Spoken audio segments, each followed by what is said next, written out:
ವಿಜಯ್ ದಳಪತಿ ಈಗ ಈ ಹೆಸರನ್ನ ಕೇಳದವರೇ ಇಲ್ಲ. ಆ ಹೆಸರು ಕೇಳಿದ್ರೆ ಸಾಕು ಅಭಿಮಾನಿಗಳ ಕಣ್ಣಲ್ಲಿ ಆನಂದ ಉಕ್ಕಿ ಬರ್ತದೆ. ಅವರು ತಮ್ಮ ಅಭಿಮಾನಿಗಳಿಗೆ ಒಬ್ಬ ದೇವರಿಗಿಂತ ಕಡಿಮೆ ಇಲ್ಲ.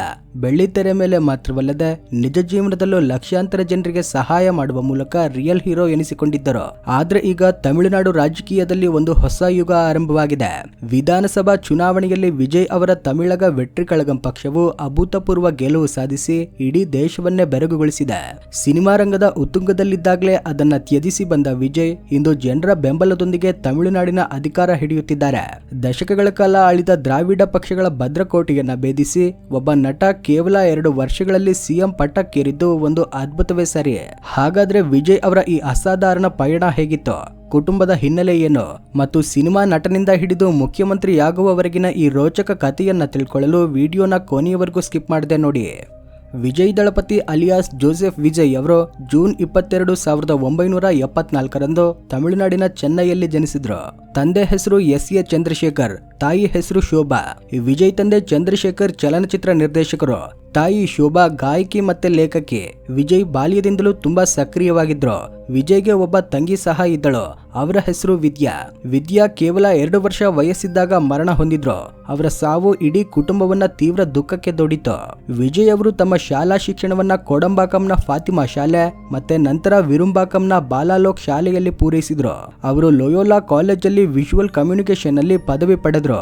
ನಟನೆ ಮೇಲೆ ಅಪಾರ ಆಸಕ್ತಿ ಇದ್ದ ಕಾರಣ ಅವರು ಡಿಗ್ರಿವರೆಗೆ ಮಾತ್ರ ಓದಿ ಹೆಚ್ಚಿನ ವ್ಯಾಸಂಗಕ್ಕೆ ಆಸಕ್ತಿ ತೋರಿಸಲಿಲ್ಲ.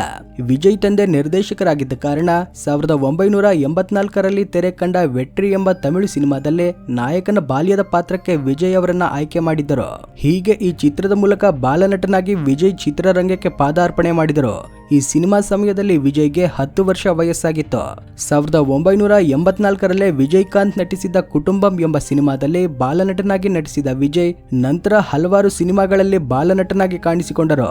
ವಿಜಯ್ ಅವರು ತಮ್ಮ 18ನೇ ವಯಸ್ಸಲ್ಲಿ ನಾಲೈ ತೀರ್ಪು ಚಿತ್ರದ ಮೂಲಕ ನಾಯಕನಾಗಿ ಮೊದಲ ಬಾರಿಗೆ ಕಾಣಿಸಿಕೊಂಡರು. ಈ ಸಿನಿಮಾಗೆ ವಿಜಯ್ ಅವರ ತಾಯಿಯೇ ಕತೆ ಬರೆದಿದ್ದರು. 1992ರ ಡಿಸೆಂಬರ್ ಅಲ್ಲಿ ಬಿಡುಗಡೆಯಾದ ಈ ಸಿನಿಮಾ ಸಾಧಾರಣ ಯಶಸ್ಸು ಕಂಡ್ರೂ ಸಹ ಹೆಚ್ಚಿನ ಗಳಿಕೆ ಮಾಡಲಿಲ್ಲ. ನಂತರ ಸೇಂದೂರ ಪಾಂಡಿ ಸಿನಿಮಾದಲ್ಲಿ ನಟಿಸಿದ್ರು. 1993ರಲ್ಲಿ ಬಂದ ಈ ಚಿತ್ರ ಕೂಡ ಅಷ್ಟಾಗಿ ಗಮನ ಸೆಳೆಯಲಿಲ್ಲ. ಈ ಚಿತ್ರಕ್ಕೂ ವಿಜಯ್ ಅವರ ತಾಯಿ ಶೋಭಾ ಕತೆ ಬರೆದಿದ್ದರು. ಮಗನಿಗಾಗಿ ಅವರು ಬರೆದ ಮತ್ತೊಂದು ಕತೆಗೆ ರಸಿಕನ್. 1994ರಲ್ಲಿ ಬಿಡುಗಡೆಯಾದ ಈ ಚಿತ್ರ ಬ್ಲಾಕ್ ಬಸ್ಟರ್ ಹಿಟ್ ಆಯಿತು. ಈ ಸಿನಿಮಾದಿಂದಲೇ ವಿಜಯ್ ಅವರನ್ನ ಅಭಿಮಾನಿಗಳು ದಳಪತಿ ಎಂದು ಕರೆಯಲು ಶುರು ಮಾಡಿದ್ರು. ನಂತರ ದೇವ ಸಿನಿಮಾದಲ್ಲಿ ನಟಿಸಿದ್ರು. ಈ ಚಿತ್ರಕ್ಕೂ ತಾಯಿ ಶೋಭಾ ಕತೆ ಒದಗಿಸಿದ್ದರು. ಇಲ್ಲಿಯವರೆಗೆ ವಿಜಯ್ ನಟಿಸಿದ ಎಲ್ಲಾ ಸಿನಿಮಾಗಳನ್ನ ಚಂದ್ರಶೇಖರ್ ಅವರೇ ನಿರ್ದೇಶಿಸಿದ್ದರು. ಮತ್ತೆ ಈ 4 ಸಿನಿಮಾಗಳಿಗೆ ತಾಯಿಯೇ ಕತೆ ಬರೆದದ್ದು ವಿಶೇಷ. 1995ರಲ್ಲಿ ಬಂದ ರಾಜಾ ಬಿನ್ ಪರ್ವಾಯಿಲೆ ಸಿನಿಮಾದಲ್ಲಿ ಮೊದಲ ಬಾರಿಗೆ ಬೇರೆಯವರ ನಿರ್ದೇಶನದಲ್ಲಿ ಕೆಲಸ ಮಾಡಿದ್ರು. ಜಾನಕಿ ಸುಂದರ್ ನಿರ್ದೇಶನದ ಈ ಚಿತ್ರದಲ್ಲಿ ವಿಜಯ್ ಜೊತೆಗೆ ಅಜಿತ್ ಕೂಡ ನಟಿಸಿದ್ರು. ಇದು ನಾಯಕನಾಗಿ ವಿಜಯ್ ಅವರಿಗೆ 5ನೇ ಸಿನಿಮಾ. 1996ರಲ್ಲಿ ಬಂದ ಕೊಯಮತ್ತೂರು ಮಾಪಿಳ್ಳೈ ಚಿತ್ರವು ವಿಜಯ್ ಅವರನ್ನ ಸ್ಟಾರ್ ನಟನನ್ನಾಗಿ ಮಾಡಿತ್ತು. ಅದೇ ವರ್ಷ ತೆರೆ ಕಂಡ ಪೂವೆ ಉನಕ್ಕಾಗೆ ಸಿನಿಮಾ ಅವರ ಸ್ಟಾರ್ ಇಮೇಜ್ ಅನ್ನ ಇನ್ನಷ್ಟು ಗಟ್ಟಿಗೊಳಿಸಿತು. ವಿಜಯ್ ಅವರ 10ನೇ ಸಿನಿಮಾ ವಸಂತವಾಸಲ್ ಕಲೆಕ್ಷನ್ಸ್ ಪರವಾಗಿ ದೊಡ್ಡ ಯಶಸ್ಸು ಕಂಡಿತ್ತು. ನಂತರ ಕಾಲಮೆಲ್ಲಂ ಕಾದಿರುಪೇನ್, ಲವ್ ಟುಡೇ, ನೇರಕ್ಕು ನೇರ್, ಕಾದಲಕ್ಕೂ ಮರ್ಯಾದೆ, ನಿನೆತ್ತೇನ್ ಒಂದೇನ್, ಪ್ರಿಯಮುದನ್, ತುಳ್ಳಾದ ಮನಂ ತುಳ್ಳುಂನಂತಹ ಅನೇಕ ಯಶಸ್ವಿ ಚಿತ್ರಗಳಲ್ಲಿ ನಟಿಸಿದ್ರು. ತಂದೆ ನಿರ್ದೇಶನದಲ್ಲಿ ಒನ್ಸ್ ಮೋರ್ ಸಿನಿಮಾದಲ್ಲಿ ಶಿವಾಜಿ ಗಣೇಶನ್ ಅವರೊಂದಿಗೆ ತೆರೆ ಹಂಚಿಕೊಂಡರು. 2000ನೇ ಇಸ್ವಿಯವರೆಗೂ ಲವರ್ ಬಾಯ್ ಆಗಿ ನಟಿಸಿದ ವಿಜಯ್ ನಂತರ ಮಾಸ್ ಹೀರೋ ಆಗಿ ಬದಲಾದ್ರು. ಕೆಲ ಪ್ರೇಮ ಕಥೆಗಳಲ್ಲೂ ಮಾಸ್ ಆಗಿಯೇ ಕಾಣಿಸಿಕೊಂಡ್ರು. ಎಸ್.ಜೆ. ಸೂರ್ಯ ನಿರ್ದೇಶನದ ಖುಷಿ ಸಿನಿಮಾ ಬ್ಲಾಕ್ ಬಸ್ಟರ್ ಹಿಟ್ ಆಯಿತು. ಪವನ್ ಕಲ್ಯಾಣ್ ಅವರ ತಮಿಳು ಸಿನಿಮಾವನ್ನ ತಮಿಳಲ್ಲಿ ಬದ್ರಿ ಹೆಸರಲ್ಲಿ ರಿಮೇಕ್ ಮಾಡಿ ಮತ್ತೊಂದು ಹಿಟ್ ನೀಡಿದ್ರು. ತುಪಾಕಿ ಸಿನಿಮಾ ಮೂಲಕ ತೆಲುಗು ಮಾರುಕಟ್ಟೆಯಲ್ಲೂ ನೆಲೆಯೂರಿದ್ರು. ಮೆರ್ಸಲ್, ಬಿಗಿಲ್ ಸಿನಿಮಾಗಳು ದೊಡ್ಡ ಗಳಿಕೆ ಮಾಡಿದ್ವು. 2014ರಲ್ಲಿ ಬಂದ ಕತ್ತಿ ಸಿನಿಮಾ 130 ಕೋಟಿ ಗಳಿಸಿತು.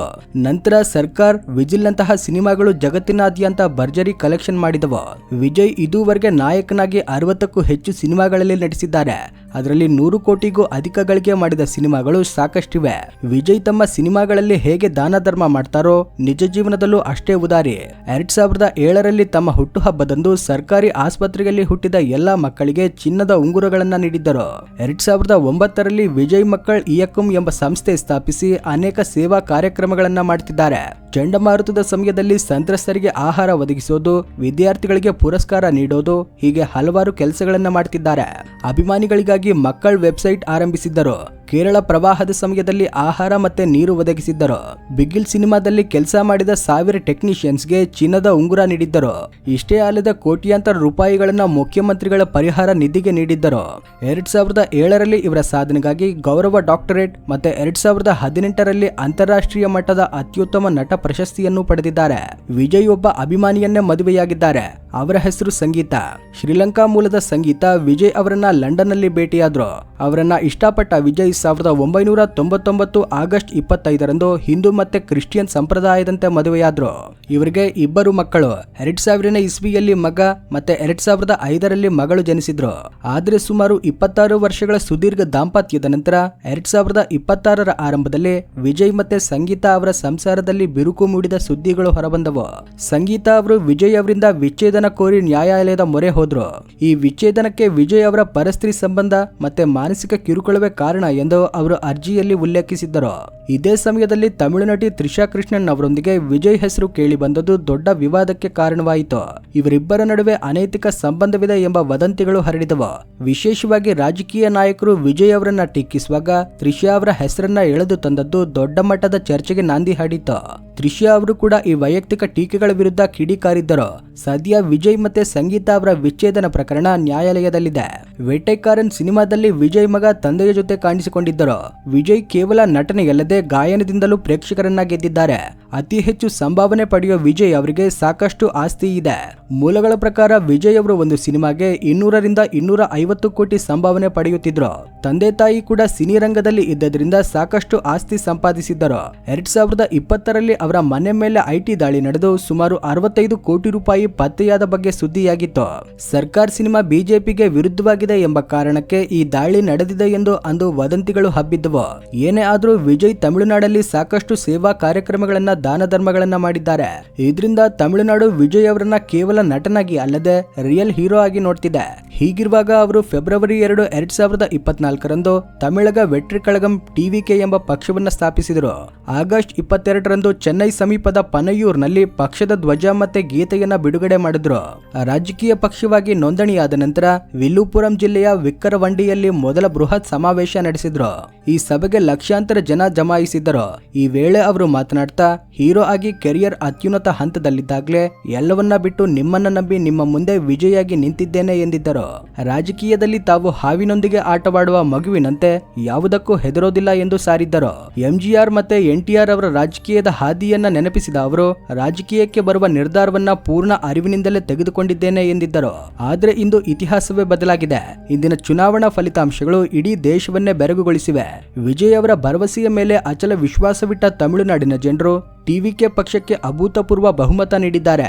ದಶಕಗಳ ಕಾಲ ಆಳಿದ ದ್ರಾವಿಡ ಪಕ್ಷಗಳ ಭದ್ರಕೋಟೆಯನ್ನ ಪುಡಿ ಪುಡಿ ಮಾಡಿ ವಿಜಯ್ ಈಗ ತಮಿಳುನಾಡಿನ ನೂತನ ಮುಖ್ಯಮಂತ್ರಿಯಾಗಿ ಅಧಿಕಾರ ಹಿಡಿಯುತ್ತಿದ್ದಾರೆ. ಈ ಚುನಾವಣಾ ಕಣದಲ್ಲಿ ಅವರು ತಮ್ಮ ಪಕ್ಷದ ಮುಖ್ಯ ಶತ್ರುಗಳು ಭ್ರಷ್ಟಾಚಾರ ಮತ್ತೆ ಕೋಮುವಾದ ಎಂದು ಘೋಷಿಸಿದ್ದರು.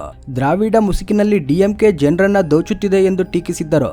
ಘೋಷಿಸಿದಂತೆಯೇ ಎಲ್ಲ 234 ಕ್ಷೇತ್ರಗಳಲ್ಲಿ ತಮ್ಮ ಶಕ್ತಿ ಪ್ರದರ್ಶಿಸಿ ಇಂದು ಸಿಎಂ ಪೀಠಕ್ಕೇರುವ ಹಂತದಲ್ಲಿದ್ದಾರೆ.